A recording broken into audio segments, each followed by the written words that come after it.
सवाल उठता है ना। साहब श्री हरिंद्रानंद का कथन है कि सृष्टि में 84 लाख योनि सुना गया है, हम जानते नहीं हैं क्योंकि हम पढ़े लिखे नहीं हैं भैया। ये तो गुरु का कमाल है कि हमको मंच तक लाया है। मेरे गुरु 84 लाख योनि होते हैं, सुनने में आया है। मानव को छोड़ करके सभी प्राणियों को ज्ञान देकर के परमात्मा भेजा है जगत में। केवल हमको आपको यानी मानव को ज्ञान देकर के नहीं भेजा है। और आज से नहीं, सृष्टि के पहले चरण से हमको आपको बिना ज्ञान के यहाँ भेजा गया है। आप देख लीजिए ना, सोच लीजिए, आपके यहाँ गाय है, बकरी है, भैंस है, आप देखते हैं वो बच्चा देती है गाय, आपकी भैंस बकरी, वो घंटे 2 घंटे में अपने पैर पर खड़े होकर के स्वतः अपना आहार जो है, अपना भोजन जो है, वह वहाँ तक चला जाता है, कर लेता है। उसी जगह में मानव के बच्चे को देखिए। आप लोग माँ हैं, बहन हैं, आप लोग थोड़ा सा उस परिवेश में जाइए जब बच्चा आपके यहाँ है, होता है, पैदा होते हैं हम। आप देखिएगा कि कई महीना लग जाते हैं बच्चे को पैर पर खड़े होने में, और कई महीना लग जाते हैं बिना माँ के सहयोग से वह भोजन नहीं कर पाता है। क्योंकि इसीलिए साबित होता है कि मानव अज्ञानी है, उसको ज्ञान चाहिए। पशु ज्ञान लेकर के आया है, वह स्वतः खड़ा होकर के वह अपने आहार तक चला जाता है।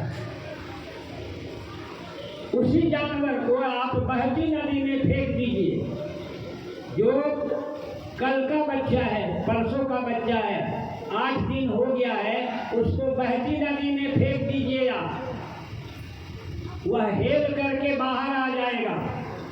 लेकिन हम 40 बरस के हैं, 60 बरस के हैं, हमको अगर कोई फेंक दे तो हम वहाँ से निकल नहीं पाएंगे, वहीं डूब करके मर जाएंगे।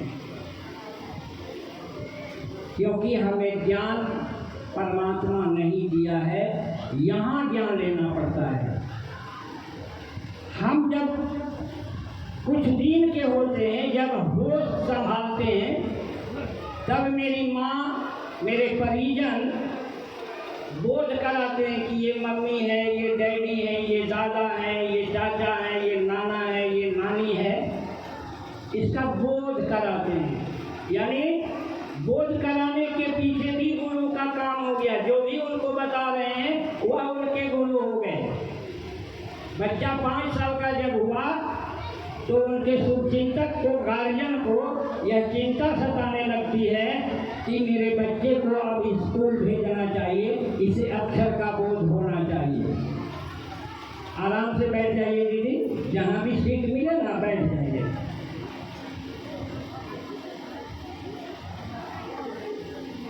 तो बच्चे को जब स्कूल हम भेजते हैं तो एक ही मकसद होता है कि बच्चा को ज्ञान मिल जाए, और शुरू हो जाती है हमारे जीवन में गुरु की परंपरा। आप जिस भी विभाग से, जिस भी दिशा में चलने के लिए चाहते हैं, मास्टर बनना चाहते हैं, दर्जी बनना चाहते हैं, पॉकेटमार बनना चाहते हैं, वगैरह वगैरह, जो भी बनना चाहते हैं, बिना मास्टर का, बिना गुरु का आप सफल नहीं होइएगा।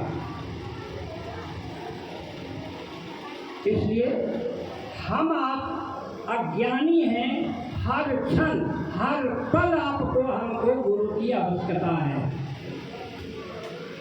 एक बात मुझे यहाँ बड़ा खला कि स्थानीय गुरु बहनों का नाम लिया गया, एक भी स्थानीय गुरु बहन मंच तक नहीं आई इसलिए हमको लगता है कि साहब ने जो कहा था उसके विपरीत यहाँ काम हुआ है। साहब ने कहा है तोड़ो मत, जोड़ो, कोई झूठे नहीं, कोई टूटे नहीं। लेकिन बड़ी तकलीफ की बात है, इस पर ध्यान देने की जरूरत है। साहब की बातों को नजरअंदाज नहीं करना है। और जब से हम आप हैं यहाँ 3 सूत्र ही बताया जा रहा है। कई गुरु बहन 3 सूत्र को क्या आप लोगों ने जाना है, क्या समझा है? ये सूत्र क्या होता है? सूत्र क्या होता है दीदी? सूत्र क्या है? सूत्र कुछ भी नहीं है दीदी, कुछ भी नहीं है। सूत्र केवल माध्यम है वहां तक जाने की। जो भी जहां से आए हैं, रेल से आए हों, टेम्पू से आए हों, बाइक से आए हों, वही माध्यम है, वही सूत्र है।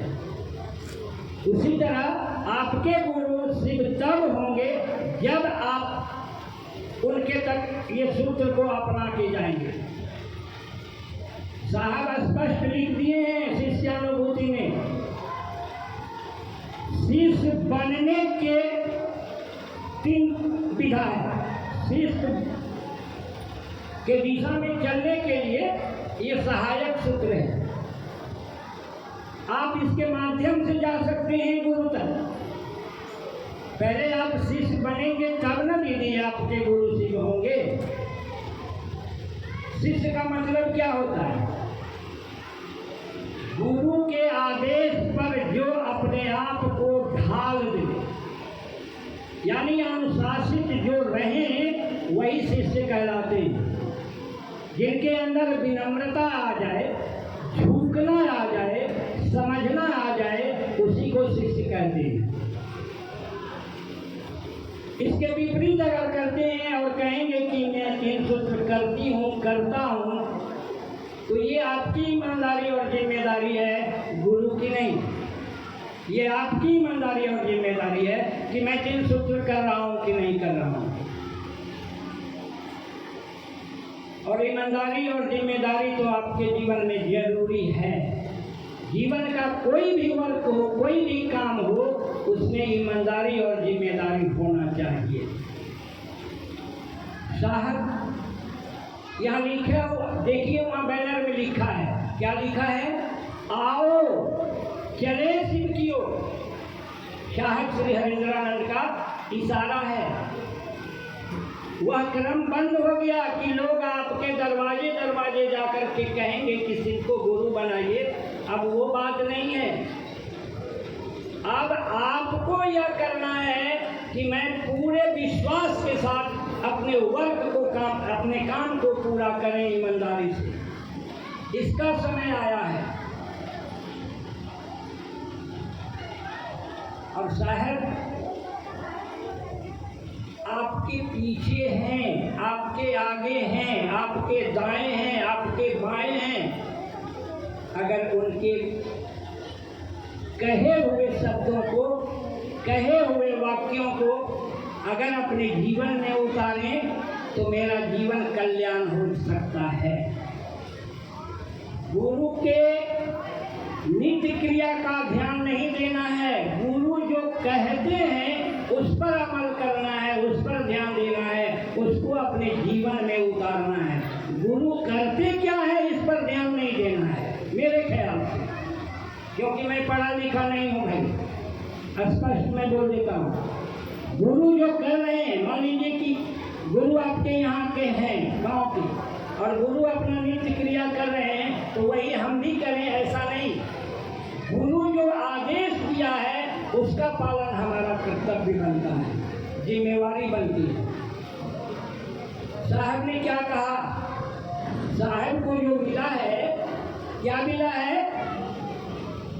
जो तुम करते हो वही लोगों से कहो। और साहब कितनी सरलता से, सुगमता से आपके जीवन में रख दिया है। आपको भी वह अधिकार दे दिया है जो साहब को गुरु से मिला था। और आपको भी वह अधिकार मिला है कि आप जो करते हैं, तुम जो करते हो, लोग से कहो। अच्छा दीदी, जितने गुरु भाई गुरु बहन शिव को अपना गुरु माना है, कितने लोग उनको जाना है कि महादेव क्या है? कितने लोग जानते हैं महादेव को कि महादेव क्या है? कोई एक आदमी बोलिए ना कि हाँ महादेव को मैं जानता हूँ, जानती हूँ, कोई तो कहिए। क्या जानते हैं दीदी? क्या जानते हैं?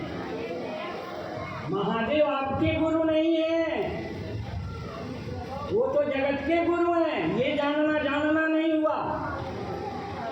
अभी कई गुरु भाइयों ने कहा होगा कि चोर का शिष्य कौन बनेगा? चोर का शिष्य चोर बनेगा ना। दर्जी का काम जो सीखिएगा तो क्या सीखिएगा? कपड़ा काटना, पैंट सीना, यही ना सीखिएगा। और आपके गुरु क्या है? महादेव आपके हैं क्या? कोई नहीं जानने का प्रयास करते हैं, केवल कहते हैं कि मैं 3 सूत्र करती हूँ। जान लीजिए गुरु बहन, शिव का मतलब क्या होता है?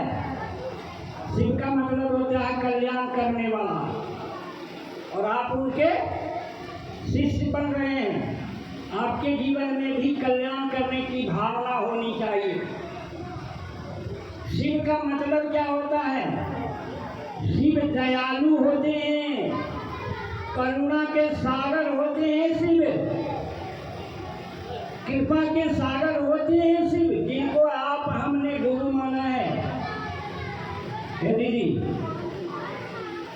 अरे ये दीदी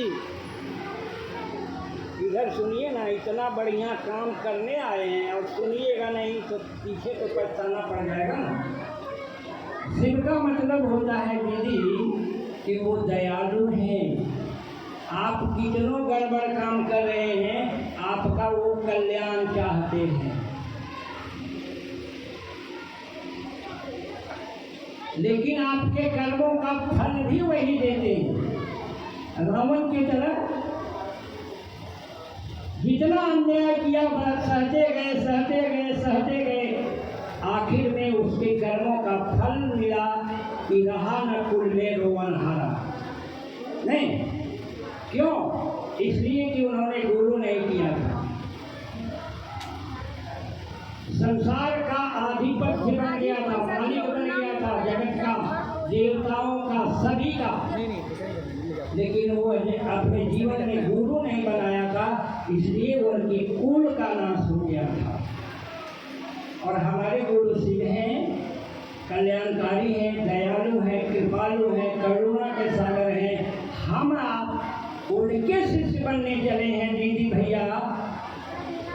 आपको हमको सोचना होगा कि हमको आपको कैसा बनना है।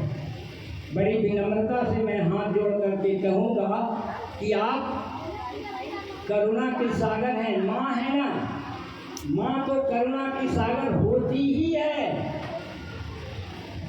केवल उसको थोड़ा सा और उजागर कर देना है। अपने बेटे पर करुणा बहाइए ही बहाइए, औरों के बेटा पर भी करुणा अगर दिखला दीजिए तो आपके देखा देखी पड़ोस के लोग बदल जाएंगे, माँ बदल जाएंगी, बहन बदल जाएंगी। वह करुणा आप दिखला दीजिए, वह दया लोगों पर आप बरसा दीजिए, ताकि आप मिसाल बन जाइए। साहब आज मिसाल बने, जगत को मोड़ दिया है एक दिशा में, एक सैलाब ला दिया है इस जगत में, और उन्होंने कलेजा ठोक करके कहा है कि मैं गुरु नहीं, मेरे गुरु शिव, शिव को अपना गुरु बनाइए। लेकिन दुख की भी बात है, साहब ने लिखा है आओ चले शिव की ओर में, बार बार कहा है, बार बार लिखा है, बार बार आप लोगों ने भी सुना होगा कि मैंने कहा कि चलो शिव को गुरु बनाओ, आप लोग हमको गुरु बनाने लगे, हमसे जुड़ने लगे।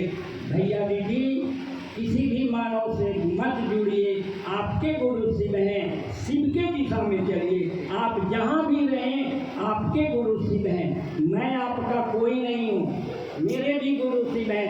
साहब श्री हरिंद्रानंद ने स्पष्ट कहा कि मैं गुरु नहीं, आपके गुरु शिव, इसलिए मैं मुझसे मत जुड़ो, अपने गुरु से जुड़ो। लेकिन साहब श्री हरिंद्रानंद आपके माध्यम हैं, दिशा निर्देशक हैं, उन्होंने ही कहा है।